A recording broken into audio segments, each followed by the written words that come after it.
Today we're diving into one of the most elegant technologies in microfluidics, electrowetting on dielectric, or EWOD for short. This technology lets us control tiny droplets of liquid using nothing but voltage, moving them around a chip like electrical pawns on a chessboard. Let's start with the fundamental question: what exactly is electrowetting? Electrowetting is the phenomenon where applying an electric voltage changes how well a liquid wets a solid surface. It's like having a magic switch that makes a surface go from water-repelling to water-attracting instantly. Without voltage, a water droplet sits as a ball on a hydrophobic surface with a high contact angle. When we apply voltage, the droplet spreads out, reducing its contact angle dramatically. This is the core principle we exploit. Now, how do we quantify this effect? The answer lies in the Young-Lippmann equation. The contact angle theta as a function of voltage equals cosine of the initial angle plus epsilon naught epsilon RV squared divided by 2d gamma. Let me break down what each term means. Theta of V is the contact angle when voltage is applied. Theta 0 is the contact angle without any voltage, typically around 110 to 120 degrees for hydrophobic surfaces. V is the voltage we apply between an electrode beneath the surface and the conductive droplets. Epsilon naught, epsilon R, is the permittivity of the dielectric insulating layer. This is crucial because it prevents electrolysis. D is the thickness of that dielectric layer, typically 1 to 10 micrometers. And gamma is the surface tension of the liquid-air interface, about 72 millinewtons per meter for water. Let me show you what an actual EWOD device looks like. It's surprisingly simple in concept, but powerful in execution. Here's the layer structure. At the bottom we have a glass substrate with patterned electrodes, typically gold or ITO. Above that is a thin dielectric layer, usually silicon dioxide or a polymer. On top of the dielectric is a hydrophobic coating like Teflon. The droplet sits between this bottom plate and a top ground electrode. Now comes the exciting part. How do we actually move droplets using this setup? It's all about creating asymmetric wetting forces. Imagine 3 electrodes in a row. The droplet sits over the left electrode. When we turn on the middle electrode, that region becomes more hydrophilic. The droplet experiences an unbalanced force and moves toward the activated electrode. By sequentially activating electrodes, we can move the droplet anywhere on the chip. Here's an interesting question. How fast can these droplets actually move? Let's work through a back-of-the-envelope calculation. In practice, EWOD droplets can move at speeds from 1 to 10 centimeters per second. That might not sound fast, but for a microliter droplet, it's incredibly quick. The electrowetting force scales as epsilon naught epsilon RV squared L divided by 2d, where L is the perimeter of the electrode edge. This is the driving force. The drag force opposing motion is approximately 3 pi mu Vr, where mu is the viscosity, V is velocity, and R is the droplet radius. This is a simplified Stokes drag. Let's plug in some numbers. Consider a water droplet with volume 1 microliter. 1 microliter equals 10 to the negative 9 cubic meters. The radius is the cube root of 3V over 4 pi, which gives us about 0.62 millimeters. Let's assume we're using 100 volts and our dielectric is 2 micrometers thick. The relative permittivity is about 3 for a typical polymer dielectric. The perimeter L, where the force acts, is roughly 2 millimeters. Plugging in the numbers, we get an electrowetting force of about 133 micronewtons. That's tiny in absolute terms, but enormous for a microdroplet. For water, the viscosity mu is 10 to the negative 3 Pascal seconds. The drag force is 3 pi times viscosity times velocity times radius. Setting electrowetting force equal to drag and solving for velocity, we get about 23 centimeters per second. In reality, it's lower due to contact line pinning and other effects, but this shows the droplets can move remarkably fast. Now let's talk about merging droplets. This is essential for mixing reagents in lab-on-a-chip applications. To merge 2 droplets, we simply move them toward each other by activating the electrodes beneath them and creating a path to a common electrode. When they collide, surface tension causes them to coalesce into a single larger droplet. The merging timescale is approximately μr over gamma, where mu is viscosity, r is droplet radius, and gamma is surface tension. For our example, that's about 8 milliseconds. The merging is extremely fast because surface tension forces are strong at small scales. Splitting droplets is more challenging than merging them. You're fighting against surface tension, which wants to keep the droplet as one unit. To split a droplet, we stretch it across multiple electrodes. The center electrode is turned off, while the outer electrodes pull in opposite directions. If the neck of the stretched droplet becomes thin enough, it will pinch off into two separate droplets. Experiments show you need to stretch the droplet to an aspect ratio of about 3:1 before it will split reliably. The energy barrier for splitting is roughly gamma times the net cross-sectional area. You need enough electrowetting force to overcome this surface energy. Here's another important question. What limits how small we can make these droplets? Can we keep splitting them indefinitely? In practice, EWOD systems work well with droplets from about 100 nanoliters up to several microliters. Below 100 nanoliters, several problems emerge. First, evaporation becomes a major issue. A 100 nanoliter droplet can evaporate in seconds in dry air.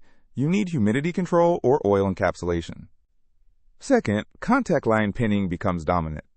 Microscopic defects on the surface can trap tiny droplets. Third, to split smaller droplets, you need higher voltages, eventually hitting dielectric breakdown limits around 200 to 300 volts. Why do we call this digital microfluidics?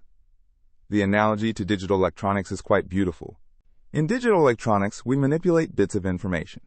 In digital microfluidics, we manipulate discrete droplets of fluid. Both systems have programmable operations, discrete states, and can perform complex algorithms. Just as you can program a computer with software, you can program an EWOD chip to perform complex biochemical assays. What can we actually do with this technology? The applications are diverse and growing rapidly. One major application is clinical diagnostics. Imagine a portable device that can run multiple blood tests from a single finger prick. Companies are developing EWOD-based systems for glucose monitoring, infectious disease detection, and more. In drug discovery, EWOD enables high-throughput screening. You can test thousands of drug combinations by precisely mixing tiny amounts of reagents. For DNA sequencing, EWOD chips can automate sample preparation, performing all the washing, mixing, and purification steps that normally require expensive robotic systems. Environmental monitoring is another area.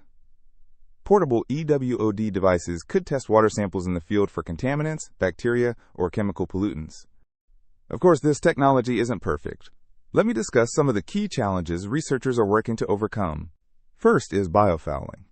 Proteins and other biomolecules can adsorb onto the hydrophobic surface, degrading its performance over time. After dozens of operations, the surface may lose its water-repelling properties. Second is cross-contamination. When you move a droplet, it leaves behind a thin residual film. This can lead to carryover of reagents between operations, which is problematic for sensitive assays. Third is dielectric breakdown. The thin insulating layer can develop defects or pinholes, especially after many voltage cycles. When breakdown occurs, current flows, and you get electrolysis and device failure. Fourth, working with complex liquids like blood or cell suspensions is difficult. These fluids have particles that can clog narrow gaps, and their non-Newtonian behavior makes them harder to control. Let me introduce you to a dimensionless number that's crucial for understanding EWOD, the electrowetting number. The electrowetting number ETA equals epsilon naught epsilon RV squared divided by 2d gamma. This is essentially the second term in the Young-Lippmann equation. When ETA is less than 0.5, you have weak electrowetting. The contact angle changes only slightly with voltage. When ETA is around 1, you're in the optimal operating regime. This gives substantial contact angle changes while staying below saturation. Above ETA equals 2, you enter the saturation regime. The contact angle stops decreasing even as you increase voltage further. This is due to charge trapping and other non-ideal effects. How does EWOD compare to traditional continuous flow microfluidics? Each approach has strengths and weaknesses. EWOD is reconfigurable. You can change the protocol just by changing the voltage sequence. Continuous flow systems are fixed once fabricated. However, continuous flow excels at cell sorting and has higher sample throughput for some applications. Where is this field heading? Let me mention some exciting developments on the horizon. Researchers are developing 3D stacked EWOD devices with multiple layers, allowing more complex workflows and better use of chip real estate. Integrating sensors directly into EWOD chips is crucial. Imagine optical detectors built into each electrode to monitor reactions in real time. Machine learning and AI could control EWOD chips, adaptively optimizing experimental protocols based on real-time measurements. The system could learn the best conditions for a particular assay. Novel dielectric materials like hafnium oxide or aluminum oxide could enable higher voltages and better reliability, pushing performance limits. Let's end with one more back-of-the-envelope calculation. How energy efficient is EWOD compared to other actuation methods? The energy per actuation is 1/2 CV squared, where C is the electrode capacitance. This is just the energy stored in a capacitor. The capacitance equals epsilon naught epsilon RA over D, where A is the electrode area. Let's use an electrode area of 2 mm by 2 mm, dielectric thickness 2 micrometers, voltage 100 volts, and epsilon R equals 3. The capacitance is about 53 picofarads. The energy per actuation is 1/2 times 53 picofarads times 10,000. Which equals about 0.27 microjoules. That's incredibly small. Compare this to a conventional syringe pump, which consumes roughly 1 joule per microliter dispensed. EWOD is about 1 million times more energy efficient. This incredible efficiency means EWOD devices can run for days or weeks on tiny batteries, making them ideal for portable point-of-care diagnostics in resource-limited settings. Let me summarize what makes electrowetting on dielectric so powerful and elegant. The core principle is beautifully simple. Voltage changes how well a surface attracts water, yet from this simple effect, we build complex fluidic operations. We can move droplets like pawns on a chessboard, merge them to mix reagents, split them to create replicates, and perform entire laboratory protocols on a chip. The energy efficiency is phenomenal, requiring only microjoules per operation. This enables portable, battery-powered lab-on-a-chip systems. EWOD chips are programmable. The same hardware can perform different assays just by changing the software that controls the electrode activation sequence. Applications span healthcare, pharmaceutical research, environmental monitoring, and beyond. Anywhere you need to manipulate small volumes of liquid with precision, EWOD shines. Challenges remain, particularly around long-term reliability and preventing biofouling. But researchers worldwide are actively addressing these issues with new materials and clever surface chemistries. Electrowetting on dielectric represents one of the most promising platforms for the future of lab-on-a-chip technology. By giving us electrical control over fluid behavior at the microscale, it brings us closer to the vision of a complete laboratory shrunk down to the size of a credit card.